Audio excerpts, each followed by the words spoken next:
Welcome to the Jeff Crilley Show.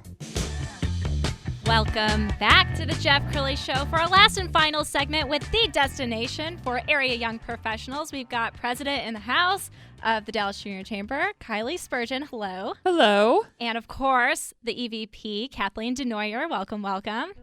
And a big fan with us, Samantha Knight of the Dallas Junior Chamber. Good morning, everybody. Hello, ladies. So I have to say, gosh, it's hard to keep up with the Dallas Junior Chamber. So much has been going on. Let's give kind of a brief recap from Tony Robbins to Ziegler speakers to local celebrities like Leanne Locken from the Real Housewives of Dallas. Y'all have just had so much going on to a Christmas in July. Tell us about all of the things that have been going on all summer when most organizations are kind of, dying down to the summer, taking vacation. Y'all just ramped it up. Oh, yeah. I mean, there's not much to cover after you've basically spelled out everything that we've done the last 2 months. But I'm just so excited about everything that's been going on. Networking events and happy hours. Tell me about everything you're doing. Like you did this and this and this and this. No, but we've really had a busy summer. Opportunities, as we get our branding gets better, as our PR gets better, more opportunities are just coming at us right and left, and we're taking advantage of them. And our membership is really starting to take notice, and we're getting a lot of momentum rolling into the fall, which is usually the kind of time of year where we start to kind of see membership drops a little bit as everyone goes on vacation and they're kind of, in just a different mindset. But that's not happening this year. That's kind of a new thing. Yeah, well, we've been working really hard on bringing professional development things like the Zig Ziglar workshop, which I personally loved. Absolutely. It was my favorite thing. I have actually sat down and started filling out that book that we got at the event because of, my small business. And it's been really inspiring for me. Even though I'm in leadership, I've learned a lot as a member through these professional development opportunities. That's right. Michael Ray Newman from Zig Ziglar International came down and gave a whole workshop on writing your vision board, putting it on paper, and kind of your personality assessment, which I thought was really cool. Yeah, that was really neat. What did you guys find out about your personalities? Well, I'm dominant independent, which doesn't surprise me at all. I was already interrupting the speaker with my amusing little anecdotes. Well, what you don't know is when you left to do a little Facebook Living, he actually was pulling up people's, he goes, let's pull up Kathleen's. And he goes, oh, no surprises there. Yeah, he knew exactly what I was going to be. Yeah, he was really cool to be able to assess kind of everyone's personality types. What about you, Samantha? Oh, me? I am an SI. And what am I? I'm like, you and I are complete opposites, but together. No. I'm an SC. I'm. And for our listeners who don't know what kind of those the different DISC assessment. DISC assessment. Dominant, influencer, stability. What's the C? Caring? No. Coordinated. Something like that. Somebody Google it. We'll find out. But if you want more information on those personality assessments, check out ZieglerInternational.com. But back to the Dallas Junior Chamber. So what do you guys have coming up? We are working on getting a few more speakers, such as Shantae Hawkins and Leanne Locken, because we had a lot of great response, a lot of new members coming from that. They were really inspiring. I personally loved Shantae Hawkins. Wish I wasn't going out of town. Wish I could be going to her book opening and which is today. Get a little bit more time with her. We'll be at that today. Oh, jealous. I know. She's so great. The networking, it was so helpful. And then Leanne Locken gave us a great insight on different charities that really need help from especially organizations like the Dallas Junior Chamber. And we just really want those directions on, hey, we want to get involved. How do we get involved? And she really connected the dots of different ways to get involved beyond just donating money, which really touched my heart because you do think about charities and it's like, well, maybe they only need the money. No, they really need your time. Yeah.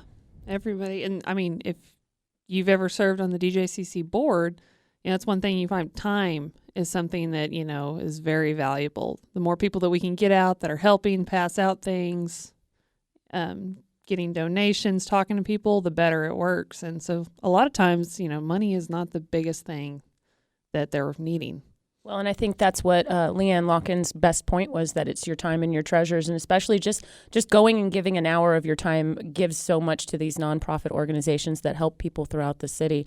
And that's something that we learned when she came and spoke. So that's right. Great. Treasures could be things you can donate, like things around your house, to like a homeless charity or something like that, or even your abilities. Mm-hmm. She talked about her ability to be an MC, and that's how she gives back to a lot of charitable organizations. Right, and like if you're an accountant or bookkeeper and stuff, Yeah. somebody that comes in and helps, or, a tax attorney coming in and just looking over their stuff and filing their taxes for that year. That, that saves them. I know personally, that saves us a couple $100 when we have somebody volunteer to do that. Absolutely. And it makes a big difference every year. And make sure, guys, to share with our audience that's listening in today, how do you get involved with the Dallas Junior Chamber? What's the first step? Visit our website. It's www.dallasjuniorchamber.com. It's a good place to start. Also, come out to any of our happy hours if you follow us on Facebook. We're the Dallas Junior Chamber of Commerce. We post everything that we do on there, and that's probably the best way to keep up with us. And the Dallas Junior Chamber has been around for a while, hasn't it? Yes, we are coming up on our centennial. We That's are 100 we years. were born What? in 1918, so we're trying to make it to 2018 with some excitement and some great events for everybody out there. Speaking of the state, so the Dallas Junior Chamber is part of the Junior Chamber International, which they're, like the name suggests, they're all over the world. I can't remember how many hundreds of chambers there are through, but we also have a state group, and the state convention will be in Grapevine in October this year, and we're at the DJCC is actually hosting a small portion of that. So that's something I'm really excited, really want our members to come out to and check it out and meet some of the local the chapters. I think that's fantastic, because what I've noticed with the Dallas Junior Chamber is people are attracted, not just locals, but people that are moving in here that really need to connect. And when you're moving from another company and being relocated down here to Dallas, what's the first thing to do to connect is to get out there and go to a happy hour and meet other young professionals too that are wanting to get involved and like-minded and really have, some motivation to get out there. Absolutely. When I first moved back to Dallas, that's literally what I did was Google Young Professionals Group. Dallas Junior Chamber came up first. I went to the happy hour and met me and met Kylie, and many years later, here I am in the EVP, and it really helps people who want to find a group quickly and don't want to have to go through sort of the old school avenues of meeting people through work necessarily and things like that. So it was very beneficial to me. I've met a lot of clients, helped build my business, and make a lot of connections in this town. I think that's so cool. What do you think, Samantha, about young professional groups as a whole? I mean, it's so important to network and to know who to call if you need something. You might have a project and you might realize you need a new developer, you might need a PR company, you might need somebody who has a skill you just don't have. And rather than just start Googling, hey, I already know somebody who does that. Let me give them some business. Yeah. Or even, you pick up skills. Like knew nothing about web development, what any of that meant, knew nothing about PR, and you meet people and you work with people through the organization, and you start to pick up things. You understand the lingo. Someone starts talking to you, and about an event space, and you want to know all these different things that normally you'd never run across. And it bleeds into your business and makes you more professional. All right, guys. Well, it looks like in closing here, we've had such a great show, and I've been excited to have everybody a part of it. Welcome back, my dad, next weekend from the Houston Bridal Show, and I'll be co-hosting with him as well. And thanks, Samantha. Great job today. Thank you so much for was having so me. This much- is a blast. So much fun. Check us out on thejeffcrilleyshow.com for more information. And if you want a guest, we want you. Have a great Saturday.